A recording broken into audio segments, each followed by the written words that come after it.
میں نے کہا وہ کون سا مدرسہ؟ بولے وہ مدرسہ کسی ایرے غیرے کا نہیں، جا احمد آباد کی عظیم ہستی حضرت شاہ عالم کے بابا حضرت قطب عالم کی بارگاہ میں چلا جا،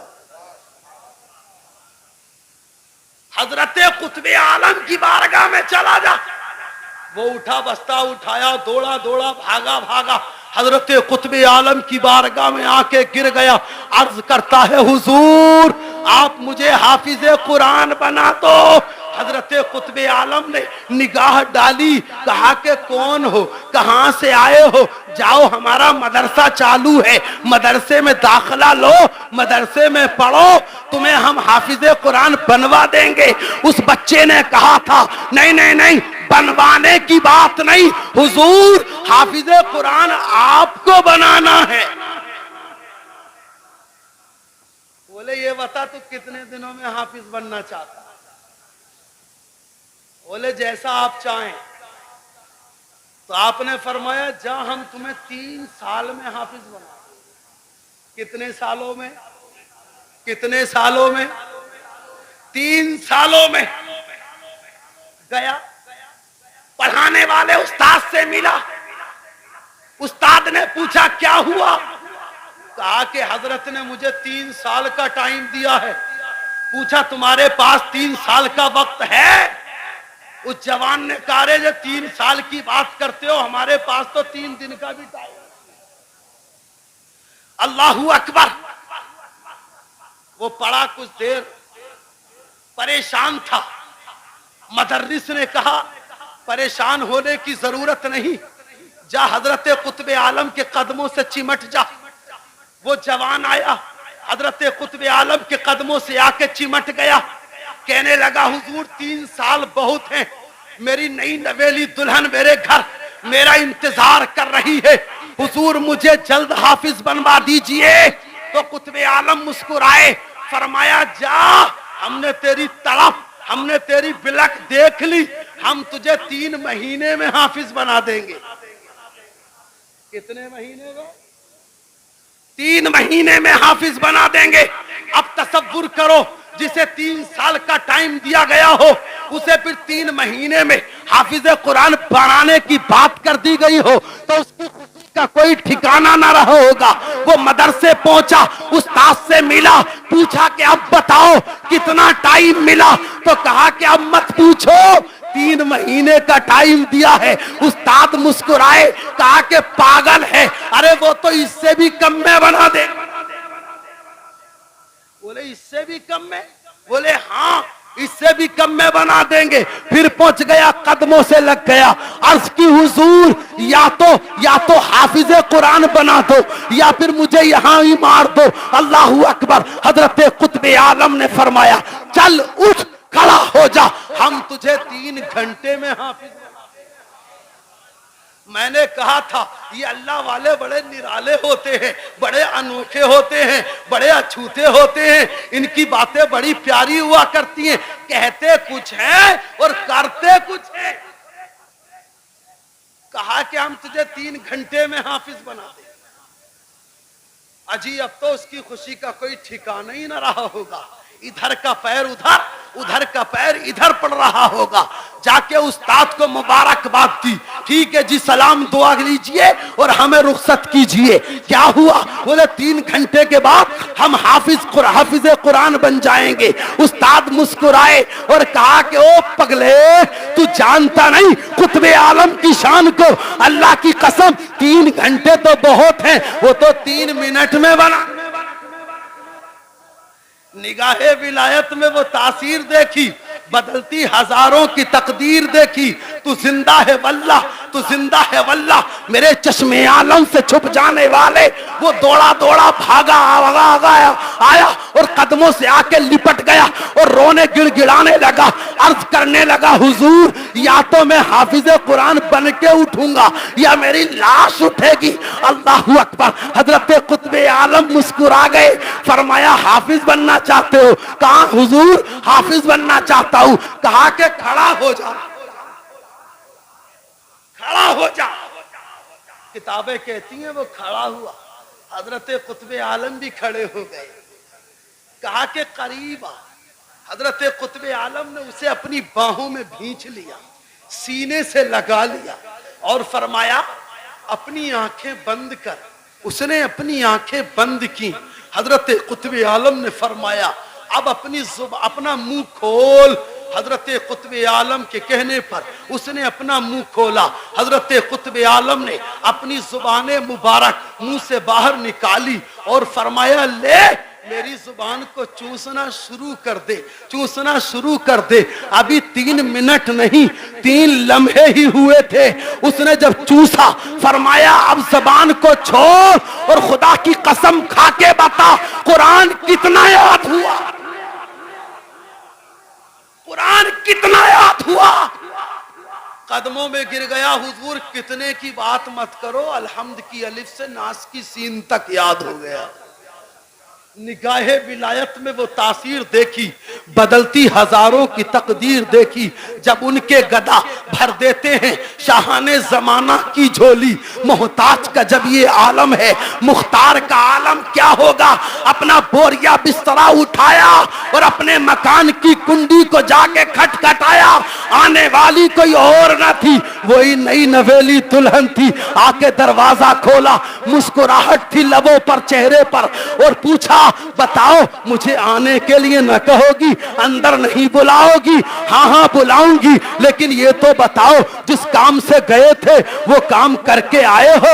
اجی ہاں ہاں وہ کام کر کے آیا ہوں، آگے تو بڑھنے دو، اندر تو آنے دو۔ فرمایا نہیں نہیں نہیں، تم ایسے ہی آ گئے ہو، 1-2 دن میں کوئی حافظ نہیں بنتا، میں بھی کئی سال میں حافظ بنی تھی، اندر بعد میں آنے دوں گی، پہلے تمہارا جائزہ لوں۔ امتحان تو دے دو کہ ایک آدھی صورت رٹ کے آ گئے ہو کہ حبجی بن کے آئے ہو۔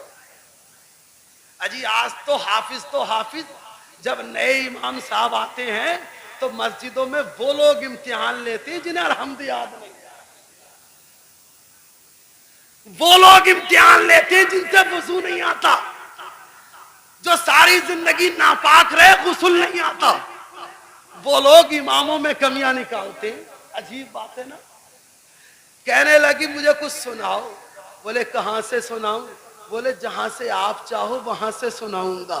کہا کہ فلاں جگہ سے سناؤ۔ سبھی حضرات کھڑے ہو جائیں، مفتی صاحب تشریف لے آئیں۔ نعرہ تکبیر، نعرہ رسالت، مفتی حماد رضا صاحب قبلہ، مسلک اعلی حضرت، مسلک اعلی حضرت فیضان غوث اعظم مفتی حماد صاحب قبلہ، نعرہ تکبیر، نعرہ رسالت۔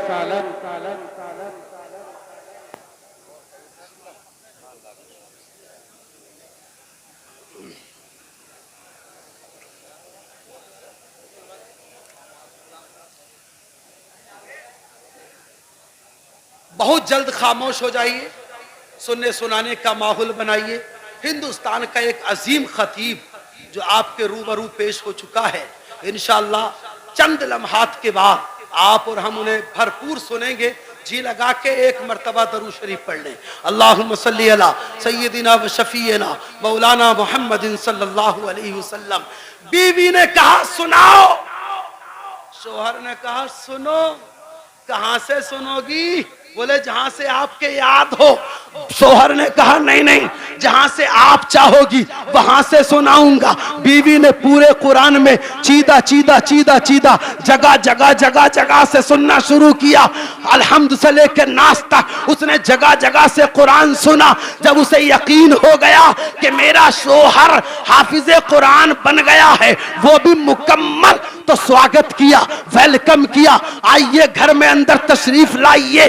اللہ اکبر۔ اللہ کی قسم اس واقعے کو بتانے کا مقصد و مطلب یہ ہے، جب گھر میں بہویں لے کر کے آؤ تو اسٹیجوں پر ناچنے والی اور 26 جنوری کے ٹھمکے لگانے والی مت لاؤ، بلکہ فجر کے، ظہر کے، عصر کے، مغرب کے، عشاء کے مصلے بچھانے والی لاؤ۔ اللہ کی قسم گھر میں جو آفتیں ہوں گی وہ مصلے سے پہلے چلی جائیں گی، اور گھر میں رحمتیں مصلہ اٹھانے سے پہلے چلی آئیں گی۔ تم مجھے اچھی مائیں دو،